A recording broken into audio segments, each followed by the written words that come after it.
Good afternoon students.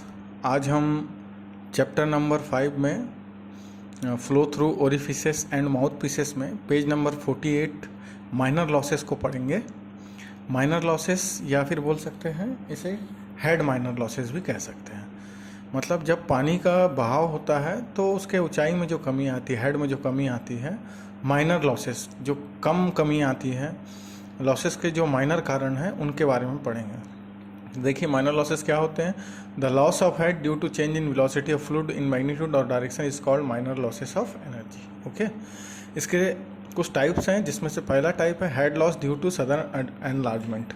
इसका मतलब ये है कि जब पाइप चलते चलते अचानक से उसमें सडन एनलार्जमेंट हो या सडन एक्सपेंशन हो तो उस समय जो लॉसेस होते हैं उन्हें कहते हैं head loss due to sudden enlargement. देखिए इसे मान लेते हैं सेक्शन 1, इसे मान लेते हैं सेक्शन 2। सेक्शन 2 पे वेलोसिटी मानते हैं v2 है, सेक्शन 1 पे वेलोसिटी मानते हैं v1। तो इसका फॉर्मूला जो होता है वो हमें याद करना है v1 माइनस v2 का स्क्वायर बाई 2g।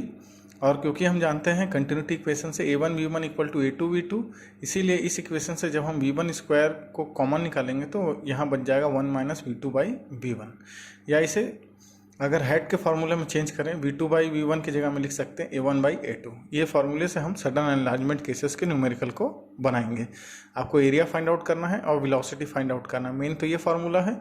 अगर कुछ प्रॉब्लम आए तो फिर हम इन फार्मूले को भी यूज़ कर सकते हैं, जिसमें अगर एक वेलोसिटी ना हो तो इसको यूज़ कर सकते हैं, जिसमें अगर एरिया यूज़ नहीं करना हो तो इसको भी यूज़ कर सकते हैं।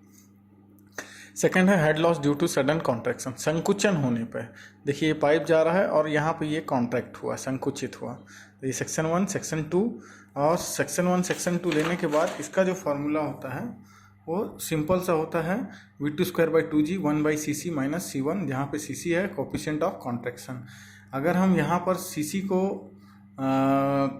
नॉट गिवन, अगर क्वेश्चन में नहीं दिया हुआ है तो सी सी को हम यहाँ पे 0 मान लेंगे, तो उस केस में हमको जो मिलेगा फॉर्मूले के हिसाब से वो हो जाएगा 0.5 v2 square by 2g। Third case है head loss due to obstruction in pipe. Pipe में जब कोई भी लिक्विड फ्लो हो रहा है उस समय अगर कोई बाधा आ गई, कोई ऑब्स्ट्रक्शन आ गया तो उसे कहा गया obstruction in pipe. Obstruction in pipe के केस में जो फार्मूला यूज़ करना है वो ये यूज़ करना है v square by 2g a2 by C C a2 minus a1 minus 1 का स्क्वायर। ओके, तो इसके बेसिस में हमारे कुछ न्यूमेरिकल्स हैं जिसमें सिंपल फार्मूले से जो बनेंगे वही फार्मूले जो भी हमने पढ़े हैं उसी के बेसिस में हमको बनाने हैं। तो ऐसे 1, 2 और लगभग 3 क्वेश्चंस ऐसे दिए हुए हैं, सिंपल से क्वेश्चंस हैं, इनको आपको देखना है। इसके अलावा इस यूनिट पे 2 नंबर में एक क्वेश्चन बार बार रिपीट होता है कई बार। टॉरिकल्स का थ्योरम क्या होता है। किसी वेसल में भरे फ्लूइड की वेलोसिटी जब वह वेसल के किसी होल से डिस्चार्ज होती है, किसी ओरिफिस से डिस्चार्ज होती है, तो यह वेलोसिटी वेसल में अवेलेबल फ्लूइड हेड से स्मॉल होल तक फ्लूइड के गिरने की वेलोसिटी के बराबर होती है, अर्थात v इक्वल टू √2gm।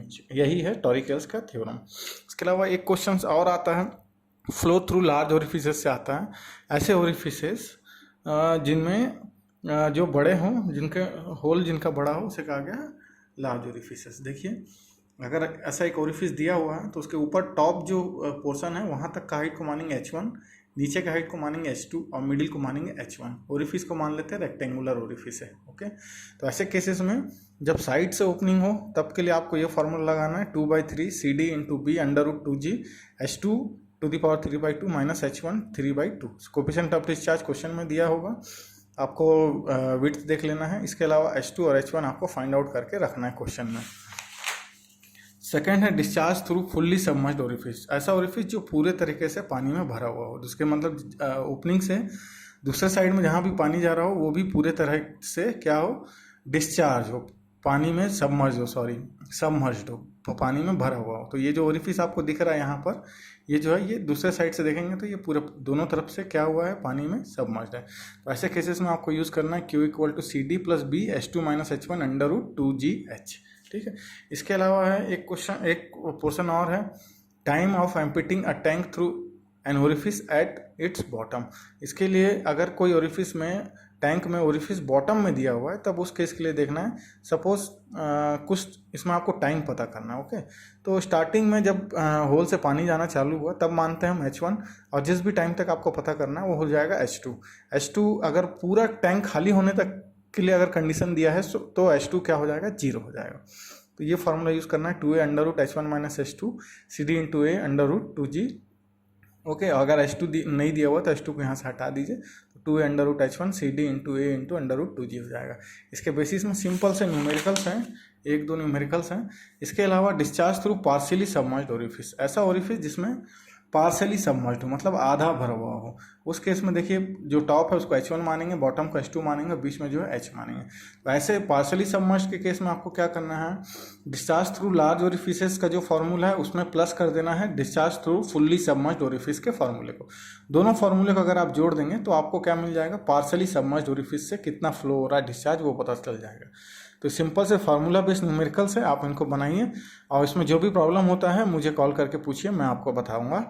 और कल के लेक्चर में हम एक नया यूनिट पढ़ेंगे, फ्लो थ्रू पाइप्स, जो कि हमारा आखिरी यूनिट है, और उसके बाद आपका सिलेबस भी एंड हो जाएगा। और हम क्लासेस जब लगेगी तब भी एक बार इसको रिवाइज करेंगे। अभी फ़िलहाल आप लोग इतना पढ़िए और जो भी डाउट होता है मुझे कॉल करके बताइए। Thank you.